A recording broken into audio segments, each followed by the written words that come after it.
Okay, crew, our prone row is gonna work your back, all right? So upper back, lats gonna work, and then your guns as well. You're gonna be lying flat on the bench. So what you're gonna do is straddle up so you can get your chest all the way up and over the top. That bench will sit just above the bottom of the rib cage and come in under the chest like so. Don't have it uncomfortable and pushing all the way up in here. And you don't want to have it all the way up here because you won't be able to move your back enough. Your foot position, you can have your legs bent like so to support yourself, or your legs a little bit straighter. That is up to you. And make sure you're actually resting on the bench so it takes some support and it's nice and stable. From there, grab your weights off a platform in front, or you can get in with them in your hands if you need to.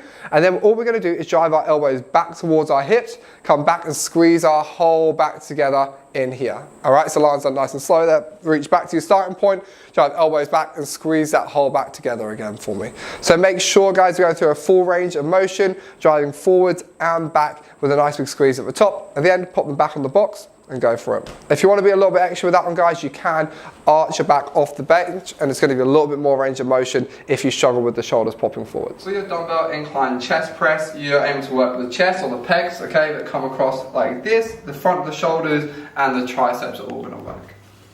For your dumbbell incline chest press, your setup is pretty straightforward, so you just work from the feet up. So lying down on the bench, first thing I want you to do is slide your feet back so your heels are pretty much just coming off the floor, then jam them down nice and hard.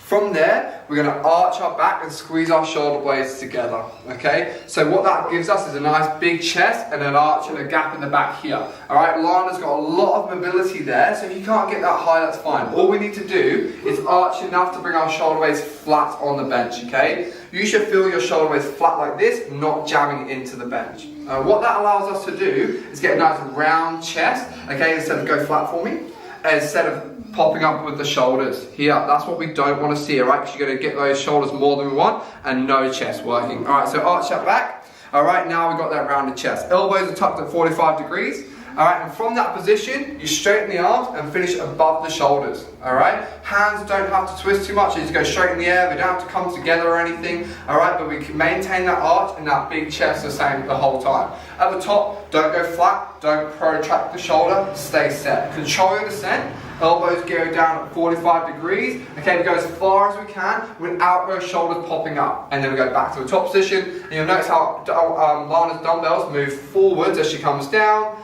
and then back above the shoulder because her hands stay stacked above her elbows the whole time. So as the elbows go down, she has to move those weights in that direction.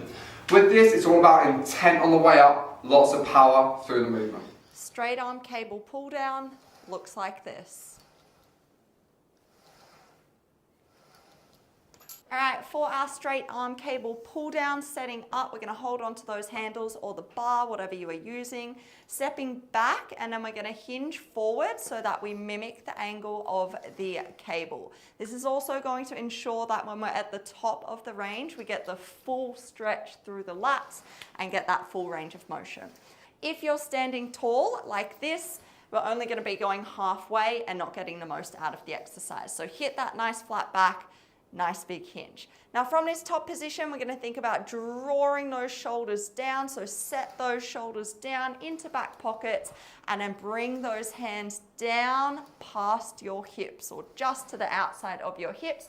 Get that nice big squeeze at the bottom, control on the release, back to that starting position. Your dumbbell seated bicep curl works your biceps and it looks just like this. For your setup, what you need to do is get a bench on an incline. Okay, it's probably gonna be like 2 or 3 clicks back so that you're leant back about halfway. You don't want to be all the way down or even close to your incline dumbbell chest press height. But once you're seated in that position, feet are grounded, hands are turned out, shoulders are down, and our arms are long. That is our end position for every rep, okay? So we want to be all the way back at this point. Start and end here. Squeeze your biceps really hard, consciously squeeze them for me, keeping your elbows up against the edge of the bench, and then try and get your forearm to your bicep. That is going to be full range of motion. At the top, okay, squeeze in. We don't want to lift our elbows away to try and get higher and feel like you're doing more. If anything, you're just going to come up and use the shoulders to help you.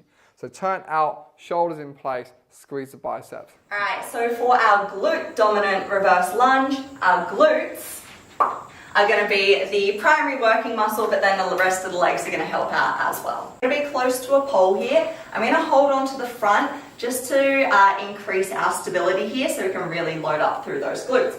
Our feet will be hip width apart, and we're going to hold the weight on the side of the leg that is going to be stepping back, yeah? Our front foot is nice and flat, nice and stable into that floor. We're holding the front of that bar, not behind, because we don't want to be pulling up through.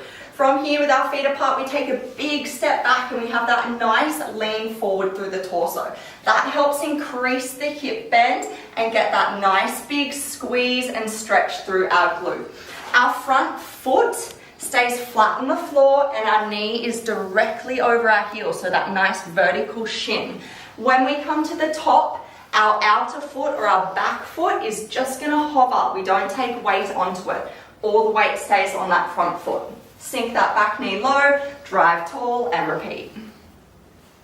Into our glute dominant reverse lunge. So we're holding the front of that bar, not behind, because we don't want to be pulling up through.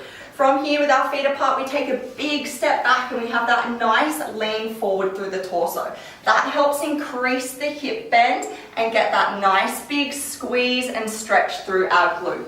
Our front foot stays flat on the floor and our knee is directly over our heel, so that nice vertical shin. When we come to the top, our outer foot or our back foot is just going to hover. We don't take weight onto it. All the weight stays on that front foot. Sink that back knee low, drive tall, and repeat.